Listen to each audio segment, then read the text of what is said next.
While the entire market is in a frenzy, chasing opportunities, Warren Buffett remains silent.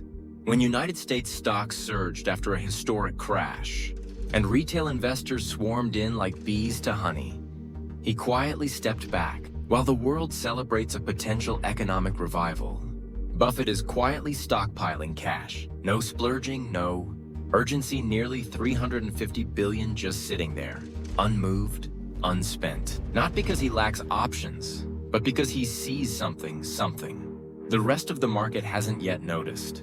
If you've ever invested, you know how mentally torturous it feels to sit out a bull run. But when a legendary investor who has weathered countless crises decides to do nothing, it's never by accident. Picture this: the Berkshire Hathaway shareholder meeting, attended by the world's most powerful figures: Bill Gates, Tim Cook, Hillary Clinton, not holding microphones, but sitting in the audience, taking notes on every word Buffett utters. It doesn't feel like a shareholder meeting, it's more like decoding a global battlefield map. And then he speaks. Not long-winded or bombastic, but each word lands like a chisel striking crystal. His warnings aren't sensational or provocative, but sharp enough to make the alert shiver. He almost put down 10 billion but stopped. The reason? It just didn't feel like the right time. Not due to lack of capital, but because the moment wasn't right. Understand what that means? For someone like Buffett, known for hunting bargains, if he's not buying, it's not because he can't, but because he sees no bargain. More importantly, he doesn't consider the recent drop a crisis, and that's terrifying. When the world believes the market has hit bottom and is recovering, Buffett thinks otherwise. Something is still brewing, something yet to be revealed. He sits on a $350 billion cash pile and hasn't moved a finger. People call him old-fashioned, conservative. Yet in 2025, while many billionaires suffered losses in the tens of billions, Buffett made a profit. Forget reputation, focus on strategy. A typical investor sees a price drop and thinks opportunity. A legendary investor asks cheaper compared to what? Real value? Or inflated hype? When the market believes the nightmare is over, the wisest take a step back. Buffett isn't retreating, he's waiting. And what he waits for isn't a low price, but a fair one. That says a lot about today's market, and it's a wake-up call to anyone too intoxicated by green charts. One detail especially sends chills down the financial world's spine. Buffett announced plans to spend nearly all his cash within 5 years, leaving only around $50 billion. A clear, time-bound plan.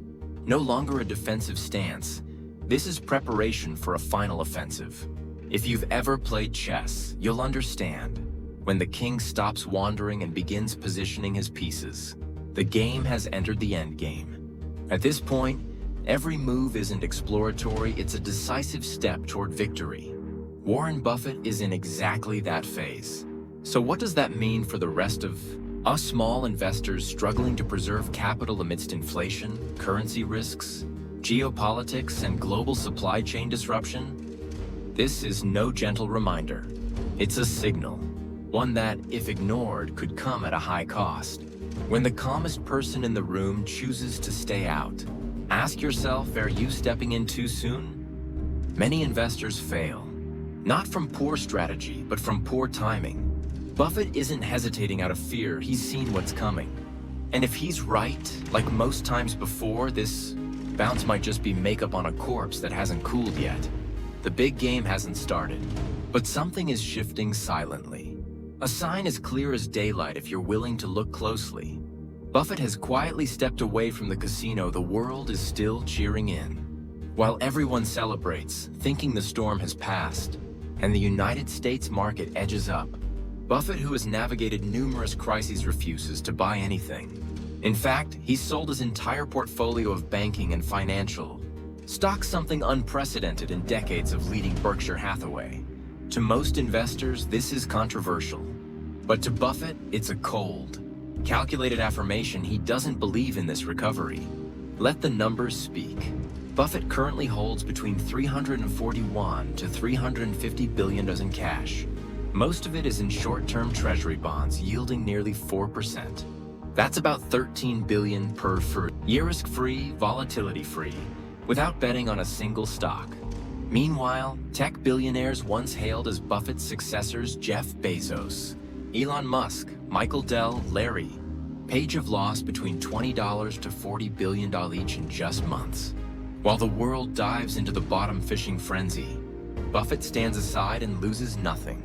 In fact, he profits. So why isn't he buying? And what does that mean for us? Those waiting for the right moment? The answer is simple. Buffett doesn't see the market through emotion. He sees it through iron discipline and logic. When value is inflated and greed takes over, he's not afraid of missing out, of fears boarding the wrong ship. That's the trap that ensnares most investors. Seeing a minor rebound, thinking the bottom is in, throwing money in only to be stunned. When the market crashes again weeks later, Buffett knows this in times when all assets from real estate to stocks to crypto are inflated. Cash isn't weakness, it's power, a weapon waiting for its moment. Holding cash right now isn't cowardice, it's the art of readiness. Buffett has said it plainly, I'll wait until filet mignon is sold at ground beef prices before I buy. It sounds humorous, but that philosophy helped him thrive. Through crisis after crisis, he only buys when real value is forgotten by the market. And we must recognize this isn't just holding cash. It's gaining strategic advantage in a long game. Because when real darkness hits, when panic drives the masses to dump assets, the only one left standing with the power to buy is the one who waited patiently. Buffett has done this before.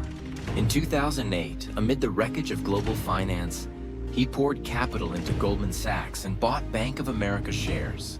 Those assets were in free fall, and later he made billions, while others struggled to breathe. And what about us? In truth, small investors hold one unique advantage Buffett doesn't: agility. With his massive capital, moving in or out takes months, even years. But you, a few clicks and you're in or out. The lesson isn't to mimic Buffett by holding cash, it's to learn his discipline and cold rationality during the moments most prone to emotional mistakes. Don't let a fragile recovery trick you into thinking the storm is over. Don't jump in just because you fear missing out, especially while the big players are still on the sidelines. Buffett sees 4% from treasury bonds as a safer, more stable reward than stocks struggling to stand after a fall. To him, safety isn't weakness, it's a launchpad for the coming offensive. Because when the real party starts, when full-scale liquidation hits, and even the most optimistic withdraw, that's when Buffett strikes. And he doesn't just buy, he chooses meticulously, at prices others only dream of. That's the difference. Big players don't rush, they act at the right time. And you, a small investor, can embrace that mindset too.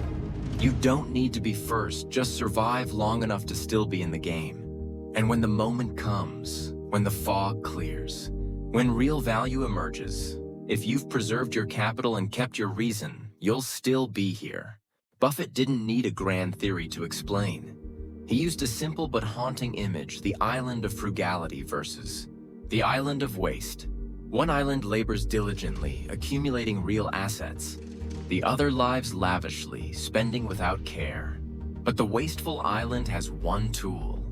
The other lacks the ability to print IOUs called bonds. They use these to exchange for real goods from the frugal island. It all seems mutually beneficial until the frugal realize they're giving away substance for promises. Buffett suggested this model. Why was 2003 a turning point? That's when he realized the painkiller of low interest rates was losing effect. Before that, every time the economy stumbled, lowering rates revived it. But post-2005, that trick stopped working. Even after cutting rates, the economy dragged. By 2008, the United States had to play its final card: quantitative easing. Since then, every slowdown was met not with innovation, but with more printed dollars. If you still believe we're in a truly free trade world, know this: Buffett and America rewrote the rules long ago. The dollar isn't just currency. It's a colonial tool in modern finance. Buffett doesn't entertain conspiracy theories, but he warned, if the world holding United States bonds ever simultaneously demands conversion into real assets, America could become a colony of its own printed money. That may sound dramatic, but it's reality. Buffett isn't predicting some distant scenario, he's exposing the present.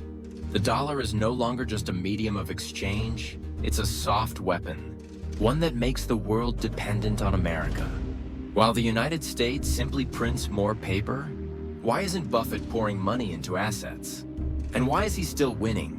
Because he holds $350 billion and hasn't spent a dime. He knows the true collapse hasn't begun. He sees the real crash approaching when assets are dumped, like minced meat in the marketplace. That's when he'll move. This is no longer a distant theory. It's becoming the scenario many major investors have been quietly preparing for. And when that day comes, if the USD truly breaks, who will be the first victim? Who will survive the storm? This is no longer a numbers game.